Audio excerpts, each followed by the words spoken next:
Meus amigos, muito bem-vindo a mais uma aula maravilhosa do nosso canal.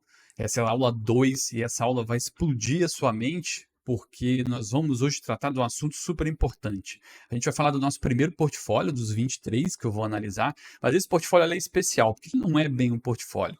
Ele é um índice de ações global, o famoso Total Stock Market, TSM.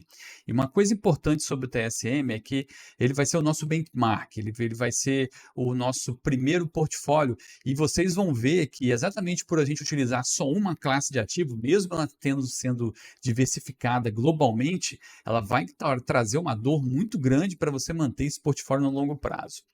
Isso porque você não está aproveitando ali a diversificação entre ativos, né? Que é quando você consegue eliminar ali as grandes quedas, as grandes subidas também, mas você torna o seu portfólio com resultados mais consistentes no longo prazo e um portfólio mais tranquilo de você seguir sem necessariamente você comprometer a rentabilidade. A gente vai falar sobre isso. Mas a gente vai tocar nesse assunto, mas tem vários outros assuntos. Na verdade, eu estou usando essa aula aqui como uma aula transvestida de portfólio, porque o que eu vou falar mesmo é sobre índice. Eu tenho certeza que depois que você terminar essa aula, você vai conseguir justificar para os seus amigos lá no churrasco por que você investe em índice. Você vai compreender da onde surgiu essa ideia de se investir em índice, por que faz sentido e por que você deveria investir em índice.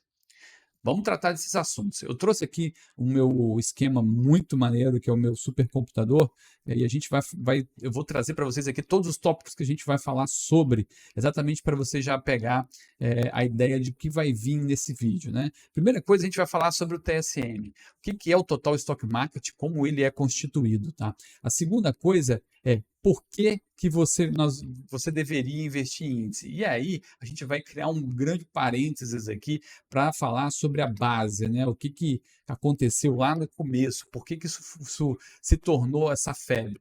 Basicamente, a gente começa com o Markowitz, lá em 1952, né? E essa ideia de correlação, de que você deveria olhar os ativos não só pela rentabilidade, mas também e pela volatilidade, mas também como os ativos se comportam entre si. Depois a gente vai ver um experimento que o Markowitz fez e ele descobriu que não tinha mais o que fazer para diversificar e o que ele tirou de conclusão sobre isso. Depois a gente vai ver sobre o aluno de doutorado do Markowitz, que não é nada mais nada menos do que o nosso amigo William Sharpe. E ele, dada essa deixa do Markowitz, ele teve várias inferências sobre a carteira de mercado e a gente vai falar sobre a carteira mais eficiente do mundo, segundo o Sharpe. Depois o Sharpe também teve uma outra ideia muito interessante, que ele falou sobre o risco compensado, o que você deveria esperar por investir em ações, né, ou investir em uma classe de ativo qualquer, que fosse uma cesta diversificada daquela classe de ativo. Depois a gente vai passar só um pouquinho aí do nosso conteúdo geral, a gente vai extrapolar um pouquinho para o CAP, né, que é o modelo de precificação de ativo do Sharpe, e o CAP é muito interessante porque ele ajudou os investidores, principalmente os grandes investidores, a precificar ativos, mas ele também foi uma grande pedra no sapato da gestão ativa, porque ele deu a base para que a gente pudesse comparar a gestão ativa, né, a rentabilidade da gestão ativa com os benchmarks, né, com os índices. E isso foi um problema, porque na época que isso começou a ser utilizado, descobriu-se que vários gestores, né, da gestão ativa não traziam retorno para os investidores, como eles vendiam, ou pelo menos não traziam um retorno ajustado ao risco que fosse condizente com uma lógica ou uma ideia mais plausível do que seria interessante, né? Então, no final, no oitavo tópico, nós vamos finalmente identificar esses motivos, né? Eu vou sintetizar, então, quais são os dois motivos principais para se investir em índice, e aí a gente fecha os nossos parênteses e finalmente voltamos para a performance do TSM, e a gente vai entender aí quais são os requisitos, os quesitos, né, que eu estou colocando para pontuar os portfólios, que é muito mais do que só o retorno esperado, e como que o TSM se saiu nesse período, tanto o que a gente esperava, tanto quanto ele produziu no passado, quanto que a gente espera que ele produza no futuro, e a dor de carregar esse portfólio durante esse tempo, como é que foi? Nossa, Lucas, mas vai ser muito cansativa essa aula. Não, vai ser divertido, eu tenho certeza. Não esqueça que o vídeo aqui no YouTube, ele vai também para os podcasts, então tá lá no Spotify, tá no Deezer, você pode ouvir enquanto tá fazendo uma comida, enquanto tá malhando, enquanto tá correndo, vai ouvindo porque Eu resolvi bater todos de uma vez para não ficar muito dividido, porque aqui a gente tem todo o embasamento do que foi a conclusão geral desses dois grandes cientistas aí financeiros, né, ambos prêmios Nobel, para a gente chegar nesse mercado de gestão passiva, né, de utilização de índice para compor portfólios. Pode ficar tranquilo, porque eu percebi que o som estava dando um probleminha, já arrumei. A partir de agora você não vai ter mais aqueles estouros, né, que deram ali e tal. Vai ficar tranquilo. Preciso fazer isso, porque você vai passar as próximas horas aqui comigo. Mentira, não vai ser as horas, não. A gente vai fazer isso mais rápido, pode deixar. Vamos lá, vamos começar aqui. Tem muita coisa para a gente falar. E a gente vai começar com o TSM, o primeiro portfólio dos 23 portfólios que eu vou analisar. Eu escolhi o TSM porque ele é um índice por si só, né? E o interessante do TSM que é o Total Stock Market, é do que ele é composto. Ele é composto por todas as ações do mundo, né? Nós estamos falando aí, na prática, na teoria, né, 11.500 ações, mais ou menos, mas os índices, né, são implementados com mais ou menos 9.500, 10.000 ações, porque realmente tem ações muito pequenas de países que têm uma liquidez pequena, e aí é difícil mesmo implementar, mas é uma aproximação muito boa a implementação do índice de forma geral. E a gente tem esse índice aí, que ele é composto por todas as ações do mundo, de acordo com. E a participação das ações é por capitalização, né? Então, quanto maior a empresa, mais participação ela tem nesse índice. Por exemplo, a gente está falando do mercado global de ações aí de 300 trilhões, vou dar um chute aqui no seu número exato, e a Apple, por exemplo, vale 3 trilhões, então quer dizer que ela tem a composição de 1% dessa carteira é Apple. Se, sei lá, a Microsoft tem 1,5 bilhões, eu sei que a Microsoft até já está à frente da Apple, mas vamos só de exemplo, 1,5 trilhões, então ela vai ter 0,5% da carteira e por aí vai. Então, você tem essa medida por capitalização, né? A composição dessa carteira. E quem que faz isso, né? O próprio mercado. Claro, as empresas dão um lucro, ela é desse tamanho, mas quem paga esse valor é o mercado, e ele define quem são as maiores empresas, quem tem maior potencial, etc. Então, você entrega isso de forma geral para que o mercado pondere isso e coloque, e você cria essa composição na carteira. Muito bem. Então, o TSM ele é composto com isso. Mas a grande questão é: por que você deveria utilizar um total stock market, né? E não investir em ações individuais? Ou eu estou falando em ações, você pode pensar em qualquer classe de ativo: ações, renda fixa, commodities, imóveis, pode separar o commodities ali em ouro, você pode até botar uma cripto, você pode botar várias classes de ativos diferentes para compor seu portfólio. Mas eu estou citando em ações porque é a mais conhecida, é a que rende mais, é a que causa mais alvoroço, é que a base desse marketing persuasivo do sistema financeiro aí, do sistema do mercado financeiro, né, para te vender as coisas, é mais voltado para ações, etc. Agora está vindo muito cripto também, mas enfim. Então a gente vai tratar mais de ações, mas pense que com todas as classes de ativos o comportamento é mais ou menos o mesmo, tá? Então por que o TSM a gente pegou como uma base, mas é exatamente para explicar isso. Por que um índice? Por que investir em índices, né? E aí que a gente vai para o nosso segundo tópico. Bom, basicamente, e aqui eu vou trazer também outro super artifício, que é o meu maravilhoso tablet, porque eu vou escrever para vocês e fazer uns desenhos muito interessantes, e eu já aviso, quem não me conhece vai conhecer agora.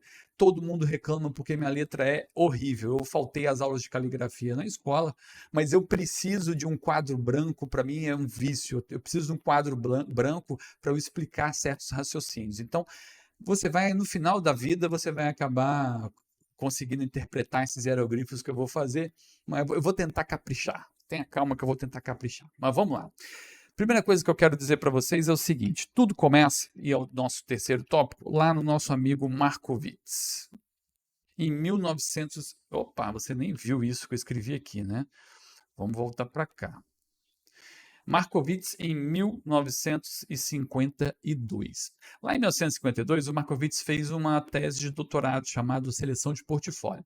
E basicamente essa tese ela foi fantástica porque ela originou a ciência financeira, né? As finanças aí. A partir dela, a gente tem a teoria moderna do portfólio, e que foi a base para a construção de toda a estrutura sistemática de montagem de portfólio, de construção de portfólio. E o interessante, a base dessa tese de doutorado do Markowitz foi a correlação. O que é a correlação? O que Markowitz disse é que a gente deveria se preocupar não só com o retorno à volatilidade dos ativos, mas a gente deveria se preocupar também de como os ativos se comportavam entre si. Porque na hora que a gente juntava esses ativos numa carteira, eles iam se anular ou potencializar a volatilidade geral da carteira. Vou explicar. Ó, vamos dar uma olhada aqui. Imagina que a gente tem um ativo que isso aqui é o eixo de retorno, e aí ele se comporta mais ou menos assim, ó. Subiu, desceu, subiu, desceu, subiu, desceu, subiu. Esse aqui é o A, tá? Agora vamos supor que a gente tem um outro ativo, o ativo B. O ativo B faz isso aqui, ó. Aqui, subiu, desceu, subiu. O que acontece? Quando esses dois ativos eles estão na mesma carteira, eles vão anular essa volatilidade, que pode ter subido 1%, e o A e o B caiu 1%, elas vão se anular. Então, no final, os pontos de rentabilidade eles vão sempre ficar na meiuca aqui, ó, porque uma vai anular a outra. Eu estou considerando aqui uma correlação perfeita negativa, ou seja, quando o A sobe 1%, o B necessariamente cai 1% em relação à sua média. E aí você teria uma constante de retorno no seu portfólio aqui. Essa é a correlação. Eu estou extrapolando, não existe um ativo que tenha uma correlação perfeita com o outro, a não ser que se você fizesse, você vendesse esse portfólio, né, fizesse uma operação de short, mas aí é mais complexo, a gente vai falar isso para o futuro, mas no geral não existe um ativo em que você tenha essa correlação perfeita, tanto negativa quanto positiva. A positiva é quando um sobe 1%, o outro também sobe 1%. Muito bem, o que o Markowitz descobriu é que quando você leva em consideração essa correlação, você tem essa anulação de volatilidade e você consegue trazer mais eficiência para a sua carteira de forma geral. Então, se você pega ativos que têm baixa correlação entre si, você consegue misturar essa carteira, trazer ela numa fronteira eficiente, e aí a gente está falando, imagina que tivesse várias combinações aqui possíveis de portfólio, você está conseguindo ver, então beleza. E aí, lá no limiar dessa quantidade gigante, por exemplo, de combinações do portfólio A mais B, nós estamos falando aí do portfólio da composição dos dois, você teria uma fronteira lá no alto em que você teria o melhor retorno para o menor risco possível. E essa combinação desses portfólios, você encontraria os portfólios mais eficientes. Por quê?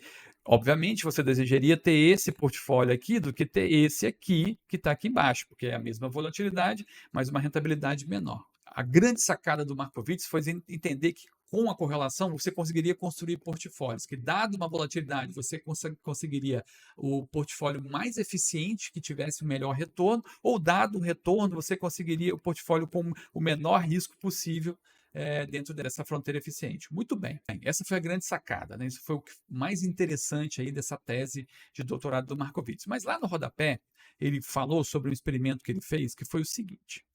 Ele começou a pegar um monte de ativos aqui, A, B, C, D, E, F, e começou a juntar dentro da carteira, né? Vamos supor que aqui sejam todas as ações americanas, tá? Juntou todas essas ações, botou lá, sei lá, acho que, se eu não me engano, o último número de ações americanas era 5.300, era um negócio assim, de ações americanas, colocou todas lá.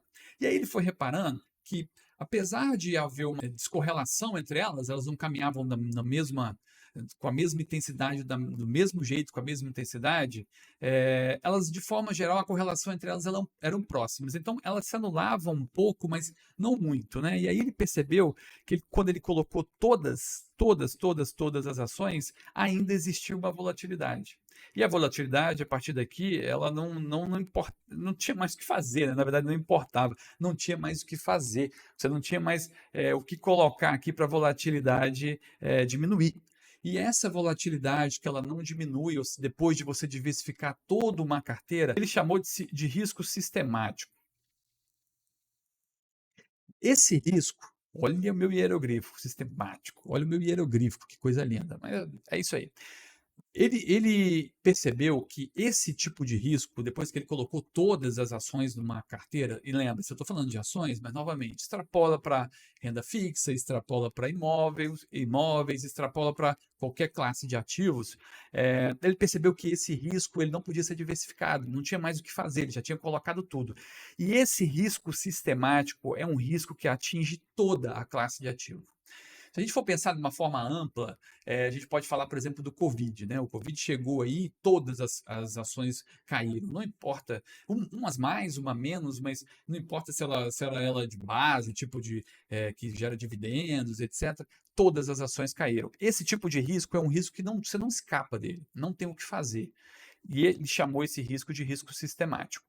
A gente poderia pensar também, quando a gente está falando de ações territoriais, então, geograficamente localizadas ali, por exemplo, a gente pode falar nos Estados Unidos, se acontecesse, sei lá, uma recessão americana, e que as ações americanas iam caindo, teoricamente, isso não ia esbarrar, não ia esbarrar no mundo, porque é um problema dos Estados Unidos. Mas como o mercado de capitais dos Estados Unidos é quase 60% do mercado mundial, vai cair para todo mundo, né? Mas, por exemplo, aqui no Brasil, né? Se o Brasil se der mal, e aí teve algum problema econômico, político, etc., não vai acontecer nada com o mundo, né? Só nós vamos sofrer aqui. É um risco sistemático brasileiro, posso dizer assim. Então é importante a gente entender esse risco e esse experimento, porque essa foi a principal sacada ali, a deixa para o Sharp, que era um aluno do Markowitz, um aluno de doutorado, né? Foi o orientador, o Markowitz, orientado o Sharp, na tese de doutorado dele. E aí ele pegou essa questão dessa experiência do Markowitz e começou a deduzir algumas coisas, né? E a coisa principal que ele deduziu foi que essa carteira global, que compunha todas as carteiras de ações, no caso, elas é a carteira de menor risco quando você investe em ações, porque é uma carteira que não tem nenhum risco específico de uma empresa. Se você pensar uma empresa, se você vai investir numa empresa específica, você vai ter vários riscos, né? Você tem risco jurídico, você tem risco trabalhista, você tem risco setorial, você tem risco geográfico, né? A gente está falando econômico e político daquela região específica. Então tem uma série de riscos que são específicos daquela empresa. Você aí que assina uma casa de análise, por exemplo, que investe em ações individuais, você sempre está olhando ali o que está acontecendo na empresa, porque pode dar ruim a qualquer momento, né? É uma preocupação. Então esse risco específico, ele percebeu, cara, se todo mundo investisse nessa cesta de todas as ações mundiais, eu teria o menor risco possível no investimento em ações, porque eu teria só o risco sistemático. Você não tem o que fazer, você precisa absorver esse risco. E quando a gente pensa nesse risco específico de uma empresa, a gente tem que entender que a empresa está exposta ao risco sistemático, encavalado a esse risco específico dela. Ou seja, se acontecer uma Covid, além do risco específico, ou seja, sei lá, é de um setor que, sei lá, uma rede de lanchonete que teve que ser fechada, por exemplo, as lojas, ela vai apanhar mais ainda desse risco sistemático, porque existe o risco específico daquela empresa. Então, são riscos encavalados. Bom, e o que é interessante nisso? Então, o Sharpe percebeu que a melhor carteira, né, a carteira mais eficiente, a carteira que você correria o menor risco, é se você investisse em todas as ações, né, no caso do que a gente está falando, ponderadas por capitalização, porque é o mercado que deu esse valor, e você só correria o risco sistemático, ou seja, só se desse ruim para todo mundo, e aí não tem como você fugir mesmo, e realmente você teria uma redução ali do seu retorno, teria as quedas e etc. Então tá, então guarda isso, porque a primeira coisa mais importante que você tem que entender sobre índices é isso, é que quando você investe numa carteira altamente diversificada, você está correndo somente o risco sistemático. Tá? E o interessante desse risco sistemático é que ele pode ser decomposto. Por exemplo, se você está querendo investir de forma mais ampla possível no risco de ações, a melhor coisa que você tem que fazer é comprar o nosso amigo TSM, Total Stock Market, porque são todas ações globais. Se você quiser um risco sistemático do Brasil, correr esse risco pelos diversos motivos que seja, você teria que investir num índice de ações brasileiro global. Eu não estou falando do Ibovespa, tá? O índice mais interessante seria o IBRA. se a gente tem aí o IBRX 100, que tem até uma implementação de ETF para ele, que se aproximaria mais do IBRA ali. Mas o Ibovespa ele é muito concentrado, então seria mais interessante um índice mais amplo como o IBRA. Você, se investisse no IBRA, você estaria correndo risco sistemático do Brasil. Então dá para decompor. Mas de forma geral, o menor risco que você estaria correndo ao investir em ações seria o total stock market. Outra sacada super importante do Sharpe que a gente precisa falar é o seguinte: uma vez que você tem o menor risco possível nessa carteira, e aí a gente vai partir para uma teoria lá que todos os consultores de investimento conhecem, os investidores normalmente não, ou já ouviram falar muito por alto, e é interessante para quem é consultor, assessor e tal, é que a gente tem esse contato, né, com a fronteira eficiente e tal, mas fica aquela coisa meio decoreba, a gente não sabe muito bem como utilizar, né? E existe toda uma teoria por trás, uma forma sistemática de construir portfólios baseado nessas questões aí de fronteira eficiente, do Capital Market Line, né, do Security Market Line. Se a gente vai ver aqui como é que isso funciona. Bom, basicamente, o que o Sharpe entendeu é que o menor risco possível que ele poderia correr era o risco de mercado, né? Então, a gente está falando do beta aqui. Poderia falar, sei lá, vamos começar com... Vamos começar com a Capital Market Line, que vai ficar mais fácil de entender aqui. Vamos por partes. Então, aqui nós temos o eixo X da volatilidade e o eixo Y da rentabilidade, né? Seguindo aquela ideia de fronteira eficiente, o Sharpe encontrou que o melhor portfólio que ele poderia ter investindo em ações seria investir no mercado. Então, vou botar a volatilidade aqui do mercado. E aqui a rentabilidade e a volatilidade. Muito bem, esse é o ponto aqui onde ele teria o menor risco possível investir em ações, com a menor volatilidade possível e a maior rentabilidade. Tá? E aí, o que o Sharpe fez foi, ele traçou aqui, por exemplo, se você quisesse construir um portfólio com o menor risco possível, dependendo do nível de risco que você quer assumir, você adicionaria a esse risco um título livre de risco, né? Com uma taxa livre de risco aqui. Qual que seria esse título? Aqui no Brasil a gente poderia falar de Selic, por exemplo, que é um título pós-fixado, dado pelo governo, que teoricamente não vai nos dar calote. E aí é bom dizer, assim, eu já vi falando, mas uma debênture que paga a mesma coisa do que uma Selic também é segura. Lembre-se, o governo ele tem uma prerrogativa clara, ele pode simplesmente imprimir dinheiro. Se ele não tem dinheiro para pagar, ele simplesmente imprime e te paga. O que isso vai gerar? É uma outra questão, mas que ele consegue imprimir dinheiro, ele consegue. Então, teoricamente, ele é o ativo livre de risco, o fornecedor do ativo livre de risco. E aí, uma carteira da carteira de mercado, mais do ativo livre de risco, você teria essas várias decomposições aqui, ó, sei lá, 10% de mercado, 90% de ativo livre de risco e por aí vai até chegar nessa decomposição perfeita aqui. Vamos supor que esse ponto aqui, vou chutar aqui, tem que fazer um cálculo de fronteira eficiente, etc. Eu vou chutar que é 60% de mercado e 40% de ativo livre de risco. E aí você teria a melhor carteira, a carteira mais eficiente de todas.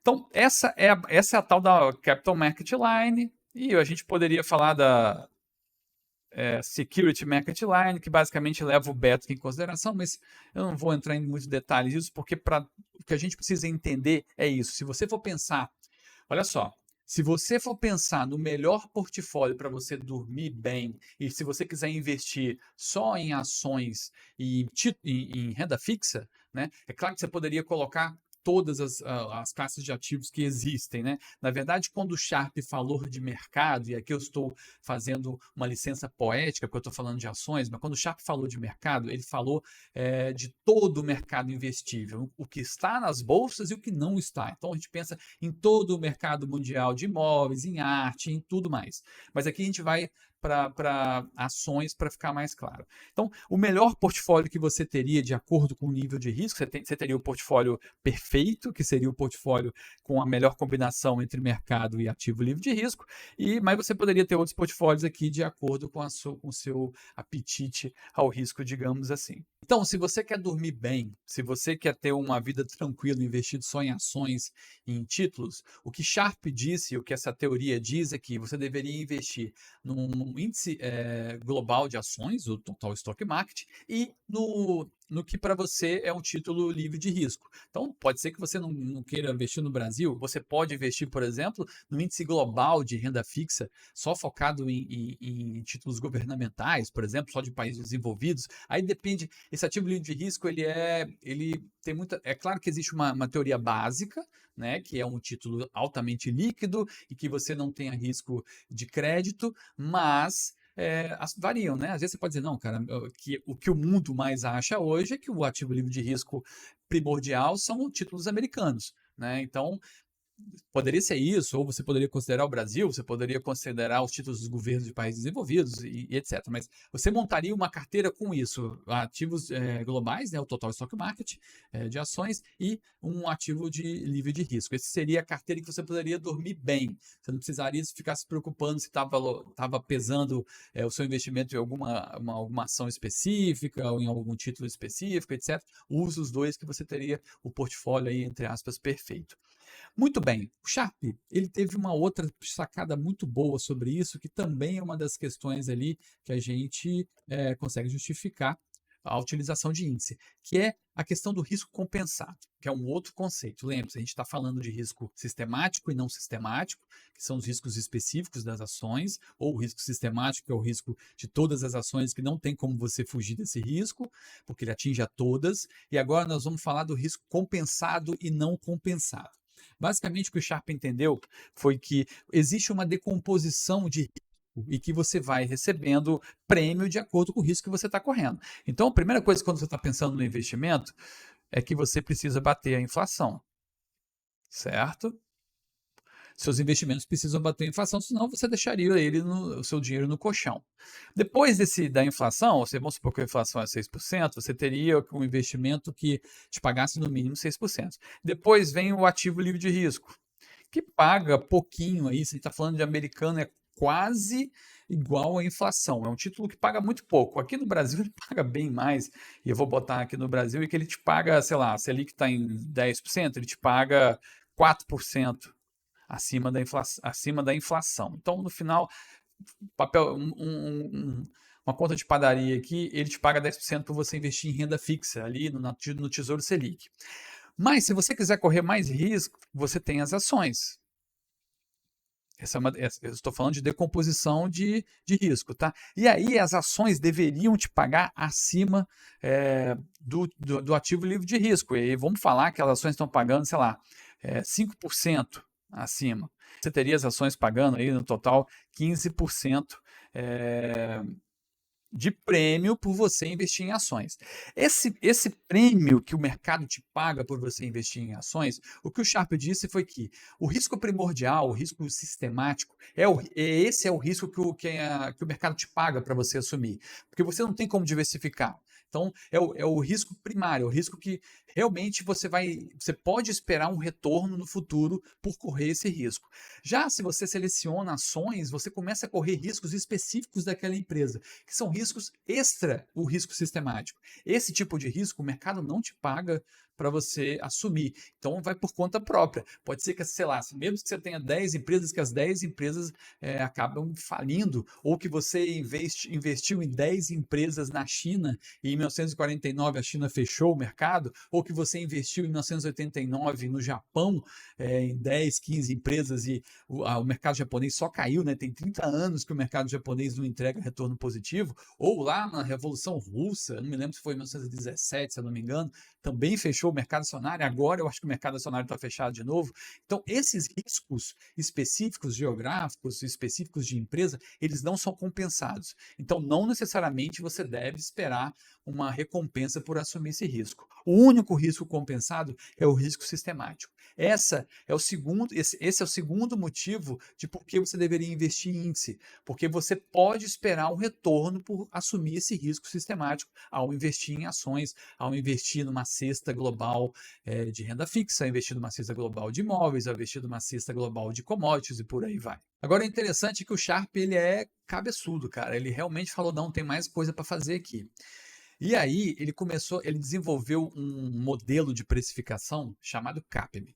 Basicamente, nos experimentos, eu não vou entrar muito em detalhes, ele entendeu que o que importava realmente, que era uma aproximação muito boa, que ao invés de você comparar um ativo com relação ao outro, como ele se comporta em relação ao outro, era interessante numa carteira, e era bem aproximado dessa relação, se você comparasse como um ativo se comporta a todo o mercado, a todo esse risco sistemático. Se você fizesse isso, você conseguiria, ele derivou uma fórmula linear em que você conseguiria calcular qual o retorno esperado desse ativo relativo à movimentação dele em relação ao mercado. E aí a gente tem o famoso CAPM, né? Que é basicamente, se a gente for pensar naquela decomposição de risco, é basicamente uma taxa livre de risco, mas o beta, esse beta seria a variação do ativo em relação ao mercado, que ele é sempre, o mercado é igual a 1, vezes um prêmio, que é o prêmio das ações, que é o prêmio do ativo livre de risco. Então, vamos pensar assim, vamos calcular esse CAPM aqui, você pode falar que é o retorno esperado, tá? Então, olha que interessante. Isso aqui, gente, eu estou abrindo um parênteses dentro do parênteses, tá? A gente não precisa estar falando disso, mas como eu já estou trazendo essa teoria, é importante que, como investidor, você entenda isso para saber como é que está a precificação dos ativos, para entender como é que é essa comparação de gestão ativa. Você vai entender. Pega esse retorno esperado aqui, e aí a gente vai fazer o seguinte, vamos fazer igual a decomposição que a gente fez aqui em cima, né? 6% ali, eu estou pagando 10% do ativo livre de risco, mais o beta, que é igual a 1, e o prêmio da ação é o que a gente colocou aqui em cima, 5%. Certo? Você está vendo? Está vendo. 5%. Então, olha que lindo. Então, quer dizer que o que você deveria esperar do retorno do mercado acionário é 15%. É exatamente isso. O CAPM nada mais é do que a lógica de empilhamento de prêmio de risco. Basicamente é isso, tá? E aí, olha que interessante. Isso aqui, o CAPM, ele deu toda a base para que você pudesse comparar o retorno de um ativo ou o retorno de uma cesta como um mercado ou o retorno de um fundo de investimento de ações ao mercado. E aí, bicho, que a coisa complica. Isso foi em 1960 e pouco, tá? Porque, ao mesmo tempo que o CAPM ajudou vários gestores de fundo de investimento a precificar ativos, a precificar o portfólio, precificar, o que eu quero dizer é a ver qual retorno se esperaria dessa carteira, ele também ajudou, ele também foi um problema, porque começou a se ter a noção de que você poderia comparar carteiras e ativos à movimentação de mercado. E aí, olha que interessante, e olha como é que a gente tem que ficar esperto com essa relação de mercado aqui. Vamos supor que um fundo de investimento ele oscile em relação ao mercado com um beta igual a 2, ou seja, quando o mercado sobe 1%, esse fundo de investimento sobe 2%, e quando o mercado cai 1%, esse fundo de investimento cai 2%. Vamos fazer um cálculo aqui. Vamos supor também que esse fundo ele entregue 16%, vocês estão vendo? Então, 16% de rentabilidade. Ou seja, nossa, ele superou o índice, né? Superou, vamos supor que aqui seja o Ibov, em 1%. Que lindo, hein? Esse gestor é muito fera. Vamos ver o que o CAPM diz. O que eu vou fazer aqui? Vou fazer o retorno esperado do que é o CAPM, que é igual à taxa livre de risco, que é igual a 10, mais 2, porque esse fundo de investimento ele balançou muito mais do que o mercado, balançou o dobro, né, do mercado, com o prêmio de mercado que era 5, né? Ou seja, qual que é o retorno esperado aqui, meu povo brasileiro? 20. E o gestão ativa entregou 16. Ou seja, e aí qual é dizer? Mas entregou 1%. Beleza, mas o que você tem que entender? Que você assumiu um risco muito maior para um retorno muito menor. Aqui ele ultrapassa o mercado em 5%. Aqui ele ultrapassou em 1%. Só que correndo um alto risco, um risco muito maior. E você tem que entender que assim, o que foi entregue não é o que vai ser entregue no futuro. Às vezes, riscos que ele não foram materializados ali naquela volatilidade, no final ele entregou 1%, ali na frente vai ser materializado, e aí, ao invés da sua carteira cair 1%, ela vai cair 2%, ou ela vai cair, sei lá, enquanto o mercado cai 5%, a sua carteira vai cair 10%. E pode ser no momento que você precisa retirar, alguma coisa assim. Então, o risco que foi assumido é muito maior. E aí a gente tem mais um conceito importante, que é a questão de que não adianta você investir num ativo se ela não tem um risco-retorno que faça sentido, que seja compensável. Não adianta você simplesmente aumentar o risco da sua carteira para ter mais retorno. Ele precisa ter um ajuste de risco-retorno que faça sentido. Então, quando um gestor vai lá e entrega esse 1% e aparentemente fala, estou batendo o Ibovespa, tem que verificar qual é o risco que você está assumindo nessa fundo de investimento, ou se for na sua carteira, ou se for numa ação, seja lá o que for. Porque esse risco aqui, ele pode ser materializado, ele pode ser muito maior, né? Pode ser que o mercado entregue menos 5 aqui, que você tenha 0 de retorno. Você tem que tomar muito cuidado com isso quando você for analisar. Não basta só o fundo ele superar o mercado. Ele precisa superar o mercado, mas ter um retorno ajustado ao risco que seja interessante. Que foi aí que o Sharpe também criou o tal do índice Sharpe, que é exatamente um cálculo de performance que analisa o risco-retorno. Ele analisa o excedente do retorno em relação ao risco que foi assumido no investimento. Não se chamava Sharpe, tá? Ele botou outro nome. O Sharpe não tem tanto ego assim, mas acabaram dando o nome de Sharpe, e super bem merecido, na minha opinião. Mas enfim, então a gente entendeu esses conceitos aí, né? Por que existe o risco sistemático e não sistemático? O que é o risco, o que é um retorno, um risco compensado, um risco que não é compensado. E por último, a gente entendeu o CAPM, né? Que você precisa ter um portfólio que tenha um retorno ajustado ao risco racional. Não faz sentido você simplesmente colocar mais risco na sua carteira para tentar ter um retorno de 1% e aumentar o seu risco em 10%. Não faz sentido. Você precisa ter um retorno ajustado ao risco, que vai te trazer um retorno, mas que também não vai te deixar na mão aí, ou que se você está correndo um risco muito grande. Então, para a gente sintetizar tudo que nós falamos até agora, né, indo para o nosso tópico 8, a principal justificativa para se investir em índice quando a gente olha a ciência financeira são dois. Primeiro, que você está investindo só no risco sistemático, você não está investindo em risco específico. E essa carteira é a carteira mais eficiente quando você investe em ações. É a carteira que tem o melhor retorno ajustado ao risco que você pode ter e é a que você está correndo menos risco por estar correndo somente o risco sistemático. Aquele risco que não pode ser diversificado e que quando ocorrer ele vai bater em todos os seus investimentos, não tem o que fazer.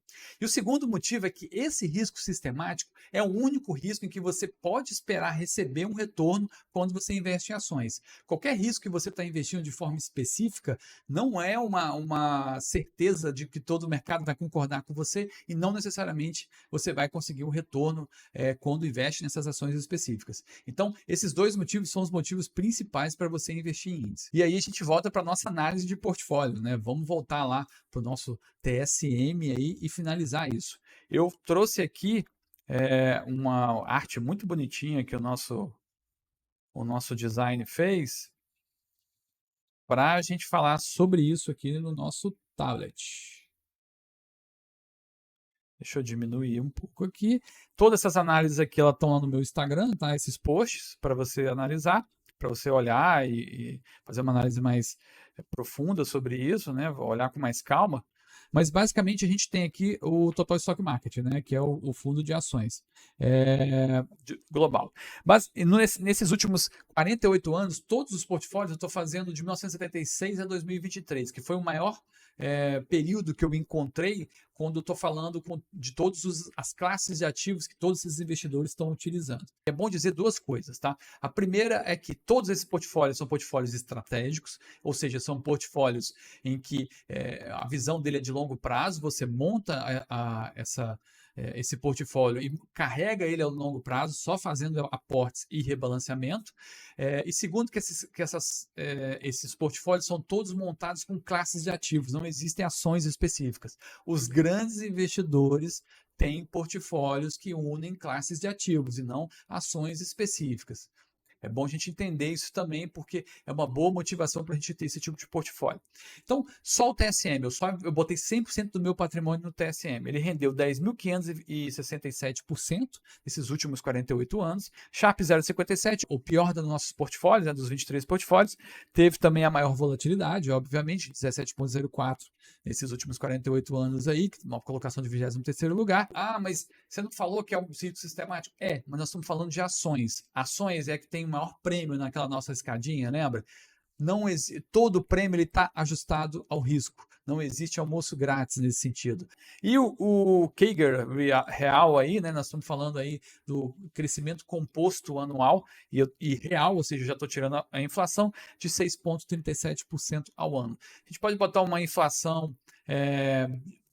global aí de 3,9, que foi o que eu calculei mais ou menos, então a gente tem 10,2% de retorno nominal para esse portfólio anual, isso tudo em dólar. Eu também estou analisando os 23 portfólios em dólar. Por quê? Porque eles foram projetados em dólar.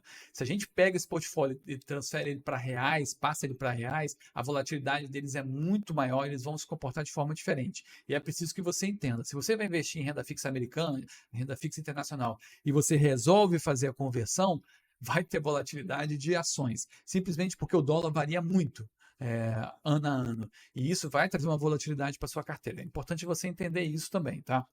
Mas continuando aqui, eu tenho um quesito também que eu gosto bastante, que é o consistência, índice de consistência de retornos. E aí eu estou fazendo uma análise multiperíodo, não só aquela análise simples de crescimento do gráfico. O que eu quero dizer?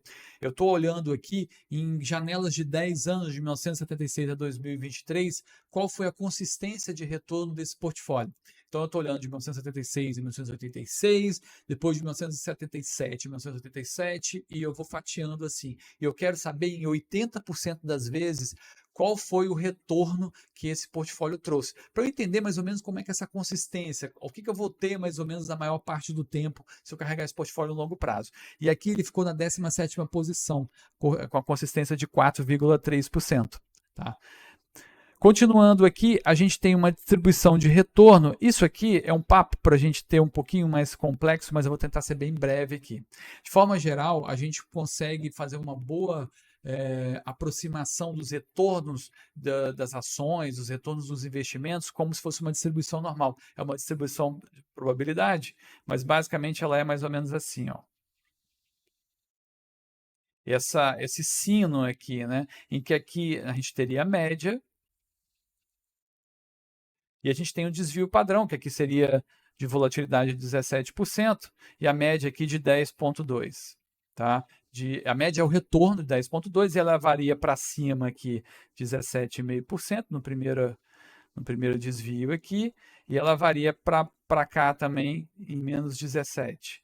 Essa distribuição normal ela tem uma propriedade interessante, vocês não estão vendo direito. Eu vou chegar mais para cá.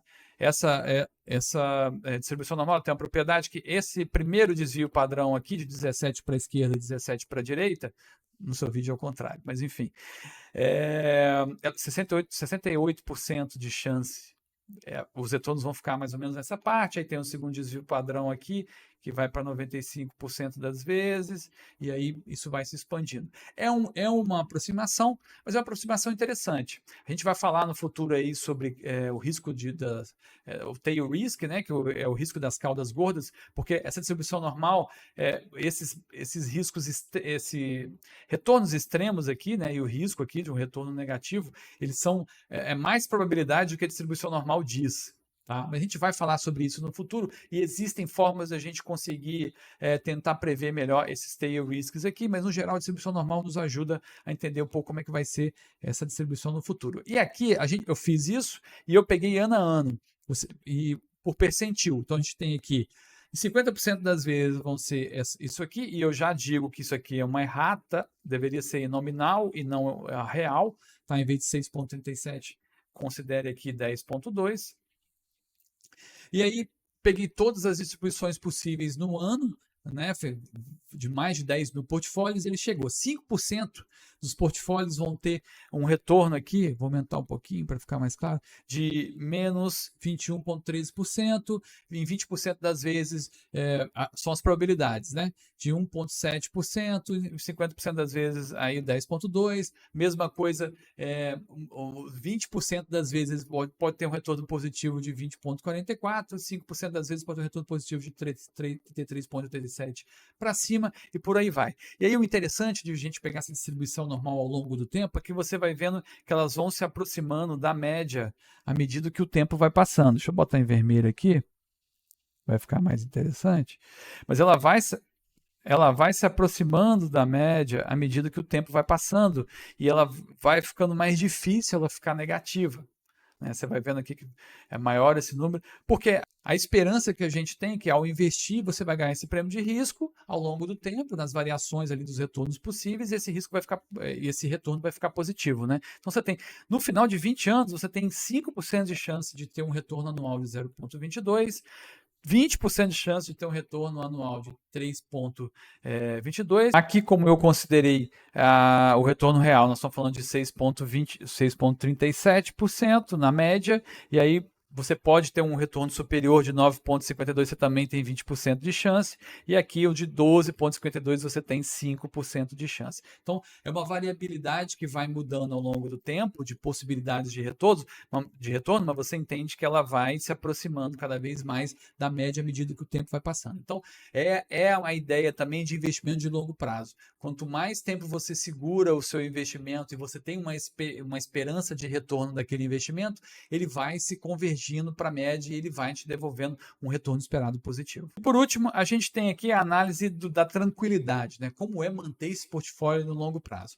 Eu não falei, mas eu tenho aqui 7 requisitos que eu analiso dos portfólios, que são retorno esperado, volatilidade, consistência de retorno em 80% das vezes em períodos de 10 anos, eu tenho o índice Sharpe, eu tenho o índice Ulcer, eu tenho a queda máxima do patrimônio, a queda máxima que você viu no ano e o tempo para esse portfólio recuperar no patamar que ele estava. Vamos lá. Primeiro, o índice Ulcer. O índice Ulcer é um índice que mede a parte negativa, ele foca na parte negativa da volatilidade. Tá? Ele faz uma construção matemática parecida com o Sharpe, só que ele só olha a parte negativa, porque a ideia dele é entender a quão doloroso é manter esse portfólio a longo prazo. Quanto menor o índice Ulcer, melhor. E como a gente pode ver, numa cesta específica de ações, ele ficou na 23ª posição. Né? É um portfólio difícil de manter. Você vai passar períodos muito instáveis aí se você manter esse portfólio a longo prazo, então você vai precisar ter o estômago de aço, que a gente fala. Né? Essa aqui é a queda do patrimônio. Qual é o maior valor que você viu o seu patrimônio cair de um patamar até ele, né? O famoso drawdown. Basicamente, teve uma queda do TSM que foi de menos 43%, que se tomou uma cacetada de menos 43%. Então, se você, por exemplo, pensa no que você tem o patrimônio líquido seu basicamente todo investido nesse portfólio só do Total Stock Market. Teve um momento que você viu seu patrimônio ser reduzido pela metade, tá? E a outra é a queda máxima no ano também que você viu foi de 42%, muito próximo dessa queda do patrimônio. Só que esse aqui foi numa palavra só, em um ano você viu isso caindo.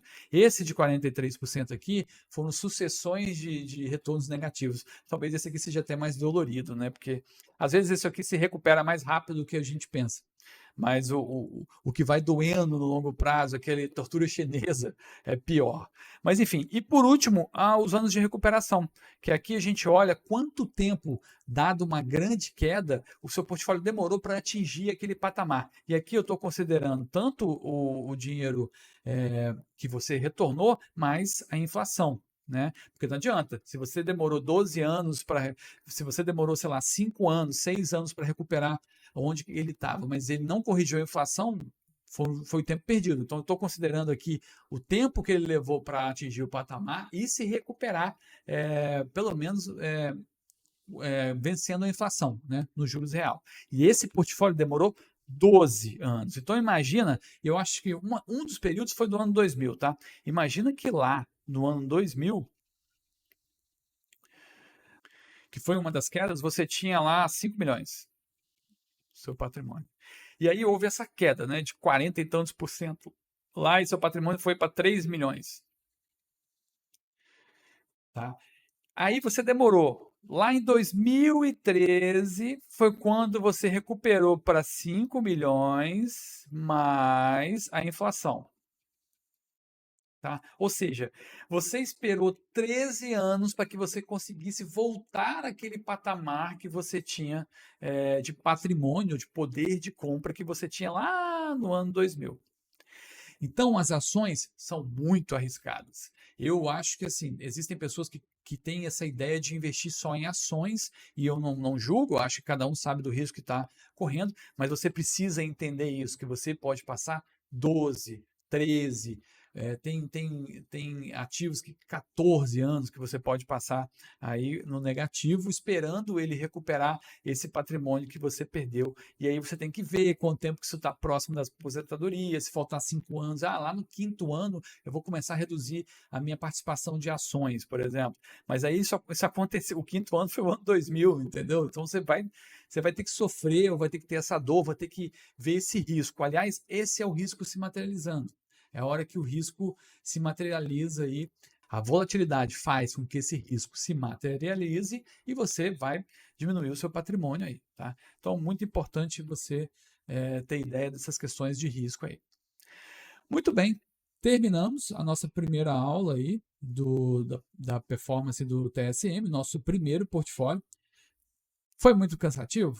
Eu espero que não tenha sido tanto. No mínimo foi interessante. Por isso é melhor você pegar essa aula por parte aí, mas eu tenho certeza que você vai sair daqui entendendo bem por que você deveria ou não investir em índice, né? Mas entendendo quais são as justificativas principais, principalmente do que a ciência financeira nos trouxe. Existem várias outras, né, que o pessoal fala aí, de ter um investimento global, moeda forte, de você diversificar, ter mais possibilidades de diversificar. Tem várias questões do ETF, por exemplo, que tem vários benefícios tributários e por aí vai.